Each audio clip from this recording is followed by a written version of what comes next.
ಧರ್ಮಸ್ಥಳದಲ್ಲಿ ನೂರಾರು ಶವಗಳನ್ನು ಹೂತಿಟ್ಟ ಪ್ರಕರಣ, ದೂರು ಕೊಟ್ಟಂತಹ ಅನಾಮಿಕನಿಗೆ ಎಸ್ಐಟಿ ಪ್ರಶ್ನೆಗಳ ಸುರಿಮಳೆ. ಅನುಚೇತ್ ನೇತೃತ್ವದಲ್ಲಿ ಅನಾಮಧೇಯ ವ್ಯಕ್ತಿಗೆ ಗ್ರಿಲ್. ತನಿಖಾ ಪ್ರಕ್ರಿಯೆಯ ಮೊದಲ ದಿನ ಏನೇನಾಯಿತು? ಗನ್ನನ್ನ ತೋರಿಸಿ ಜ್ಯುವೆಲರಿ ಶಾಪ್ ದರೋಡೆ, ಅಕ್ಕನ ಜೊತೆಗೆ ಲವ್ ಬ್ರೇಕಪ್, ಯುವಕನಿಗೆ ತಮ್ಮ ಮಾಡಿದ್ದೇನು?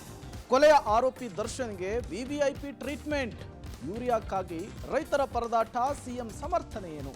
ಎಲ್ಲದರ complete details Karnataka top 20ಯಲ್ಲಿ.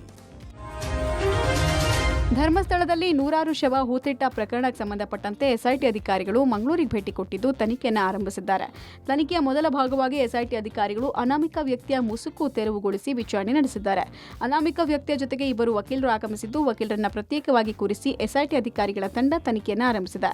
DIG ಅನುಚಿತ್ ಮಾರ್ಗದರ್ಶನದಲ್ಲಿ ಪ್ರಕರಣದ ತನಿಖೆ ನಡೀತಾ ಇದ್ದು, ದೂರುದಾರನ ವಿಡಿಯೋ ಹೇಳಿಕೆಯನ್ನು ಎಸ್ಐಟಿ ಅಧಿಕಾರಿಗಳು ದಾಖಲಿಸಿಕೊಂಡಿದ್ದಾರೆ. ಈಗಾಗಲೇ ಅನಾಮಿಕ ದೂರುದಾರ ಕೋರ್ಟ್ ಮುಂದೆ 164 ಹೇಳಿಕೆ ಕೊಟ್ಟಿದ್ದು, ಇದೇ ಮೊದಲ ಬಾರಿಗೆ ಎಸ್ಐಟಿ ಪೊಲೀಸರ ಮುಂದೆ ಅನಾಮಿಕ ವ್ಯಕ್ತಿ ಮಾಹಿತಿಯನ್ನು ಬಹಿರಂಗಪಡಿಸಿದ್ದಾರೆ. ಎಲ್ಲೆಲ್ಲಿ ಶವ ಹೂತಿಟ್ಟಿದ್ದಾನೆ ಅನ್ನೋದನ್ನ ಬಹಿರಂಗಪಡಿಸೋಕೆ ದೂರುದಾರ ಸಿದ್ಧ ಅಂತ ಪೊಲೀಸರ ಮುಂದೆ ಹೇಳಿಕೆಯನ್ನು ಕೊಟ್ಟಿದ್ದಾನೆ. ಹೂತಿಟ್ಟ ಶವಗಳ ಮಹಜರಿಗೂ ಮುನ್ನ ಎಸ್ಐಟಿ ಮಹತ್ವದ ತನಿಖೆ ಆರಂಭಿಸಿದ್ದು, ದೂರುದಾರನ ಬಳಿ ಎಲ್ಲಾ ಮಾಹಿತಿಯನ್ನ ಪಡೆದುಕೊಳ್ಳಲಿದೆ.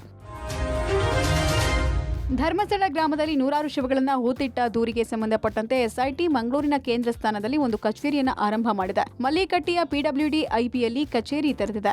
ಈಗಾಗಲೇ ಬೆಳ್ತಂಗಡಿ ತಾಲೂಕಿನಲ್ಲೂ ಒಂದು ಕಚೇರಿ ಕಾರ್ಯನಿರ್ವಹಿಸ್ತಾ ಇದೆ. ಐಪಿಎಸ್ ಅಧಿಕಾರಿಗಳ ತನಿಖೆಗೆ ಸಂಬಂಧಪಟ್ಟಂತೆ ಮಂಗಳೂರಿನಲ್ಲಿ ಒಂದು ಕಚೇರಿಯನ್ನು ತೆರೆಯಲಾಗಿದೆ. ಅಧಿಕಾರಿಗಳಿಗೆ ಮತ್ತು ಎಸ್ಐಟಿ ತಂಡದ ಸಿಬ್ಬಂದಿಗಳಿಗೆ ಮೀಟಿಂಗ್ ನಡೆಸೋಕೆ ಅನುಕೂಲ ಆಗುವಂತೆ ಎಲ್ಲಾ ವ್ಯವಸ್ಥೆಗಳನ್ನ ಮಾಡಲಾಗಿದೆ. ಪ್ರಣಬ್ ಮೊಹಂತಿ ಅವರ ನೇತೃತ್ವದಲ್ಲಿ ಒಂದು ತನಿಖೆ ನಡೀತದೆ. ಆ ತಂಡದಲ್ಲಿ ಹಿರಿಯ ಅಧಿಕಾರಿಗಳಾದಂತಹ ಅನುಚೇತ್ ಅವರಿದ್ದಾರೆ ಮತ್ತು ತನಿಖಾಧಿಕಾರಿಯಾಗಿ ಜಿತೇಂದ್ರ ದಯಾಮ್ ಅವರನ್ನು ಸರ್ಕಾರ ನೇಮಕ ಮಾಡಿರುವಂಥದ್ದು.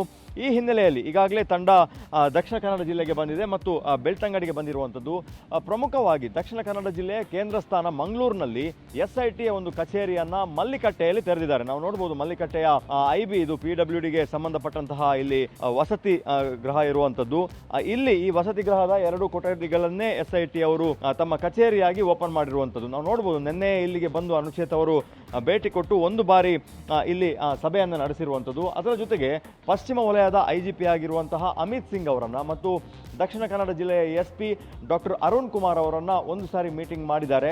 ಇಲ್ಲೇ ಪ್ರಮುಖವಾಗಿ ತನಿಖೆಗಳು ನಡೀತದೆ ಅನ್ನುವಂಥದ್ದು, ಅದರ ಜೊತೆಗೆ ಮೀಟಿಂಗ್ಗಳು ನಡೀತದೆ ಅನ್ನುವಂತಹ ಮಾಹಿತಿಗಳು ನಮಗೆ ಲಭ್ಯ ಆಗ್ತಾ ಇದೆ. ಈ 2 ಕೊಠಡಿಗಳನ್ನ ಈಗಾಗಲೇ ಎಸ್ಐಟಿ ಅಧಿಕಾರಿಗಳು ಪಡ್ಕೊಂಡು ಇದನ್ನೇ ಕಚೇರಿಯನ್ನಾಗಿ ಮಾಡಿಕೊಂಡಿದ್ದಾರೆ. ಅಕ್ಕನ ಜೊತೆ ಲವ್ ಬ್ರೇಕಪ್ ಮಾಡಿಕೊಂಡ ಯುವಕನ ಮೇಲೆ ಡೆಡ್ಲಿ ಅಟ್ಯಾಕ್ ಮಾಡಿರುವ ಘಟನೆ ಬೆಂಗಳೂರು ಹೊರವಲಯದ ಆನೇಕಲ್ನಲ್ಲಿ ನಡೆದಿದೆ. ಅಮೆಜಾನ್ನಲ್ಲಿ ಕೆಲಸ ಮಾಡುತ್ತಿದ್ದ ರವಿಕುಮಾರ್ ಯುವತಿಯೋರ್ವಳನ್ನು ಪ್ರೀತಿ ಮಾಡುತ್ತಿದ್ದು, ಇತ್ತೀಚೆಗೆ ಬ್ರೇಕಪ್ ಆಗಿತ್ತು. ಇದೇ ವಿಚಾರಕ್ಕೆ ಯುವತಿ ತಮ್ಮ ಮತ್ತು ಗ್ಯಾಂಗ್ ರವಿಕುಮಾರ್ ಮೇಲೆ ದಾಳಿ ನಡೆಸಿ ರಿವೆಂಜ್ ತೀರಿಸಿಕೊಂಡಿದ್ದಾರೆ. ನಿನ್ನೆ ರಾತ್ರಿ 9:30 ಸುಮಾರಿಗೆ ಬೈಕ್ನಲ್ಲಿ ಬಂದ 3 ದೊಣ್ಣೆಯಿಂದ ಹಲ್ಲೆ ಮಾಡಿ ಎಸ್ಕೇಪ್ ಆಗಿದ್ದಾರೆ. ರಕ್ತದ ಮಡುವಿನಲ್ಲಿ ಬಿದ್ದಿದ್ದ ಗಾಯಾಳು ರವಿಕುಮಾರ್ನನ್ನು ಖಾಸಗಿ ಆಸ್ಪತ್ರೆಗೆ ದಾಖಲು ಮಾಡಲಾಯಿತಾದರೂ ಚಿಕಿತ್ಸೆ ಫಲಕಾರಿಯಾಗದೆ ರವಿಕುಮಾರ್ ಸಾವನ್ನಪ್ಪಿದ್ದಾನೆ. ಘಟನಾ ಸ್ಥಳಕ್ಕೆ ತೆರಳಿ ಎಫ್ಎಸ್ಎಲ್ ತಂಡ ಸಾಕ್ಷ್ಯಾಧಾರಗಳನ್ನು ಸಂಗ್ರಹಿಸಿದ್ದು, ಸಿಸಿ ಕ್ಯಾಮೆರಾ ದೃಶ್ಯಗಳನ್ನು ಆಧರಿಸಿ ಆರೋಪಿಗಳ ಬಗ್ಗೆ ಮಾಹಿತಿ ಕಲೆ ಹಾಕಲಾಗಿದೆ.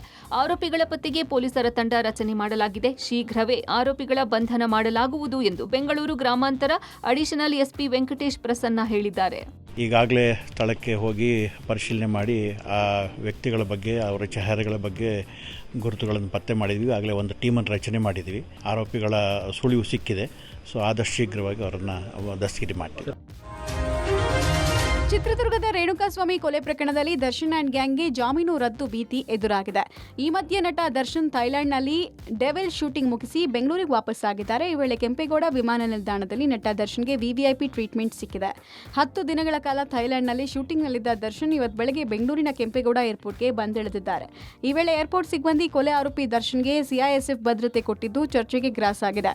ಕೊಲೆ ಆರೋಪಿಗೆ ಈ ರೀತಿಯ ಟ್ರೀಟ್ಮೆಂಟ್ ಬೇಕಿತ್ತಾ ಅನ್ನೋ ಪ್ರಶ್ನೆ ಉದ್ಭವಿಸಿದೆ. ಇನ್ನು ಇದ್ದ ನಟ ದರ್ಶನ್ಗೆ ಸುಪ್ರೀಂ ತೀರ್ಪಿನದೇ ಚಿಂತೆಯಾಗಿದೆ. ವಿಚಾರಣೆ ಪೂರ್ಣಗೊಳಿಸಿ ಆದೇಶ ಕಾಯ್ದಿರಿಸಿರುವ ಸುಪ್ರೀಂ ಕೋರ್ಟ್ ಲಿಖಿತ ರೂಪದಲ್ಲಿ ವಾದ ಸಲ್ಲಿಕೆಗೆ ಸೂಚಿಸಿದೆ. ಶೀಘ್ರದಲ್ಲೇ ಸುಪ್ರೀಂ ಕೋರ್ಟ್ಗೆ ಲಿಖಿತ ವಾದಗಳ ಸಲ್ಲಿಕೆ ಆಗಲಿದ್ದು, ವಾದ ಪ್ರತಿವಾದದ ಮೇಲೆ ಮುಂದಿನ ವಾರದಲ್ಲಿ ಆದೇಶ ನೀಡುವ ಸಾಧ್ಯತೆ ಇದೆ.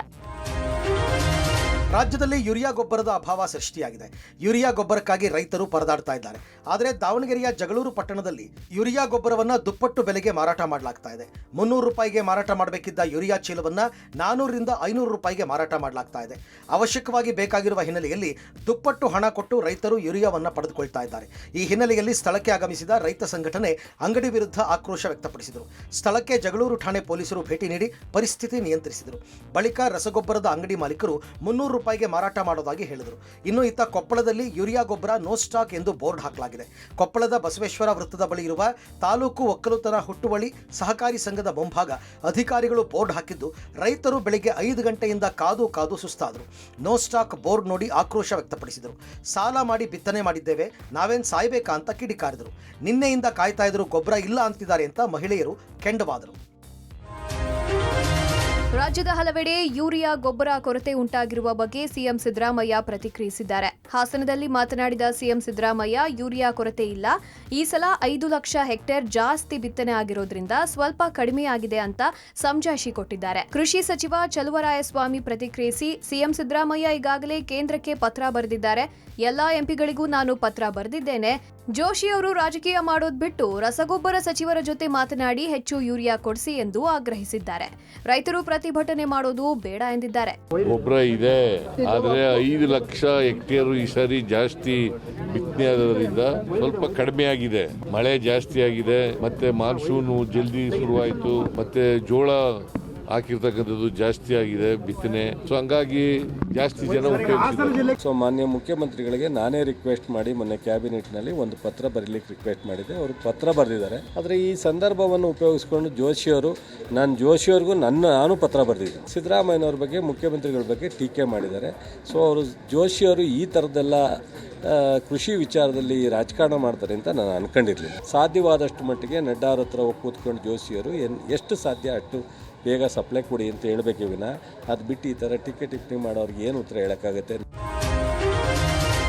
ಮೈಸೂರಿಗೆ ನಾಲ್ವಡಿ ಒಡೆಯರ್ ಕೊಟ್ಟಷ್ಟೇ ಸಿದ್ದರಾಮಯ್ಯ ಕೊಡುಗೆ ಕೊಟ್ಟಿದ್ದಾರೆ ಅನ್ನೋ ಯತೀಂದ್ರ ಸಿದ್ದರಾಮಯ್ಯ ಹೇಳಿಕೆಗೆ ಸಂಸದ ಯದುವೀರ್ ಒಡೆಯರ್ ಕೌಂಟರ್ ಕೊಟ್ಟಿದ್ದಾರೆ. ಮೈಸೂರಿನಲ್ಲಿ ಮಾತನಾಡಿದ ಸಂಸದ ಯದುವೀರ್ ಒಡೆಯರ್, ಯಾರು ಯಾರಿಗೂ ಹೋಲಿಕೆ ಮಾಡಿ ಮಾತಾಡೋದು ಸರಿಯಲ್ಲ. ನಾನು ಅವರಿಗಿಂತ ಜಾಸ್ತಿ, ಇವರಿಗಿಂತ ಕಡಿಮೆ ಅಂತ ಅಂದ್ಕೊಳ್ಬಾರ್ದು. ಮಹಾರಾಜರು ಅವರ ಕೆಲಸವನ್ನು ಅವ್ರು ಮಾಡಿದ್ದಾರೆ, ಇವರು ಏನ್ ಕೆಲಸ ಮಾಡಿದ್ದಾರೆ ಅನ್ನೋದನ್ನ ಹೇಳಬೇಕು ಅಂದಿದ್ದಾರೆ. ಮಾಜಿ ಡಿಸಿಎಂ ಕೆಎಸ್ ಈಶ್ವರಪ್ಪ ಮಾತನಾಡಿ, ನಾಲ್ವಡಿ ಕೃಷ್ಣರಾಜ ಒಡೆಯರ್ ಅವರ ಹೆಸರು ಹೇಳಬೇಕಾದ್ರೂ ಇವರಿಗೆ ಯೋಗ್ಯತೆ ಇದೆಯಾ ಅಂತ ಪ್ರಶ್ನೆ ಕೇಳಿದ್ರು. ವಿಧಾನ ಪರಿಷತ್ ಸದಸ್ಯ ಎಚ್ ವಿಶ್ವನಾಥ್ ಕೂಡ ಇದು ದುರಾಂಕರದ ಪರಮಾವಧಿ. ಸಿದ್ದರಾಮಯ್ಯ ಹಾಗೂ ಅವರ ಮಗ ಮನುಷ್ಯ ದ್ವೇಷಿಗಳ ತರ ಮಾತಾಡ್ತಿದ್ದಾರೆ ಎಂದಿದ್ದಾರೆ. ಅಧಿಕಾರ ಬಂದಿರೋದು ಅದೊಂದು ಪಂದ್ಯಾವಳಿ ಅಲ್ಲ, ಅದು ಎಲ್ಲರೂ ಸಹ ತಮ್ಮ ಜವಾಬ್ದಾರಿ ಇದೆ, ತಮ್ಮ ಕ್ಷೇತ್ರದ ಅಭಿವೃದ್ಧಿಗಾಗಿ ಕೆಲಸ ಮಾಡಬೇಕಾಗಿರುವಂತ ಜವಾಬ್ದಾರಿ ಇದೆ. ಇದು ನಾನು ಬೇರೆಯವ್ರಿಗಿಂತ ಜಾಸ್ತಿ, ನಮ್ಮ ಹಿಂದೆ ಬಂದಿರೋರ್ಗಿಂತ ಜಾಸ್ತಿ ಅಂತ ಗುರಿ ಇಟ್ಕೊಂಡು ಮಾಡುವಂಥದ್ದು ಕೆಲಸ ಅಲ್ಲ. ಇದು ನಮ್ಮ ಕಾಲದಲ್ಲಿ ನಾವೇನು ಆಶ್ವಾಸನೆಗಳು ಕೊಟ್ಟಿದ್ದೀವಿ ಅದ್ರ ಬಗ್ಗೆ ನಾವು ಗಮನ ಹರಿಸಿ ಅದ್ರ ಬಗ್ಗೆ ಒಂದು ಕೆಲಸ ಮಾಡಬೇಕಾಗಿರೋದು ಅತಿ ಅವಶ್ಯ. ಇಡೀ ಪ್ರಪಂಚಕ್ಕೆ ಅತಿ ಹೆಚ್ಚು ಕೊಡುಗೆ ಕೊಟ್ಟರು ಸಿದ್ದರಾಮಯ್ಯನವರು. ನೋಡ್ತಾ ಇಲ್ವಾ ಕಾಂತರಾಜ್ ರಿಪೋರ್ಟ್ ಬಗ್ಗೆ ಏನ್ ಹೇಳ್ತಾರೆ? ಇದು ಎತ್ತಿದ್ರೆ ಹೇಳಿ ನೋಡೋಣ. ನಾಲ್ವಡಿ ಕೃಷ್ಣರಾಯ ತನಕ ಹೋಗ್ತಾರಲ್ಲ, ಯೋಗ್ಯತೆ ಇದೆಯಾ? ಅವ್ರ ಹೆಸರು ಹೇಳಕ್ಕಾರೆ ಯೋಗ್ಯತೆ ಇದೆಯಾ? ಅಂತವ್ರ ಬಗ್ಗೆ ಕಂಪೇರ್ ಮಾಡ್ಕೊಳಕ್ ಹೋಗ್ತಿದ್ದಲ್ಲ. ಒಂದಿಷ್ಟು ದಿನ ದೇವರಾಜ್ ಅರಸ್ ಕಂಪೇರ್ ಮಾಡ್ಕೊಂಡ್ರು. ಮೂಡಾ ಸೈಟ್ ಅಲ್ಲಿ 14 ಸೈಟು ನನಗೆ ಬೇಕು ಅಂತ ತಗೊಂಡವ್ರನ್ನ, ಚಿನ್ನ ಅಡ್ಬಿಟ್ಟು KRS ಅನ್ನ ಕಡ್ದಂತವ್ರನ್ನ ಹೋಲಿಕೆ ಮಾಡೋದು ಎಷ್ಟು ಹಾಸ್ಯಾಸ್ಪದ ಆಯ್ತು. ನನಗೆ ಪುಣ್ಯ ಅಂತ ಹೇಳಿದ್ರೆ ಮಹಾತ್ಮ ಗಾಂಧೀಜಿಗೆ ಹೋಲಿಕೆ ಮಾಡ್ಲಿಲ್ಲಲ್ಲ, ಅದು ಪುಣ್ಯ. ಈ ತರ ಬೇಜವಾಬ್ದಾರಿ ಹೇಳಿಕೆಗಳನ್ನ ಕೊಟ್ಟು ಒಡೆಯರ ಕುಟುಂಬಕ್ಕೆ ಅವಮಾನ ಮಾಡಿದ್ದಾರೆ.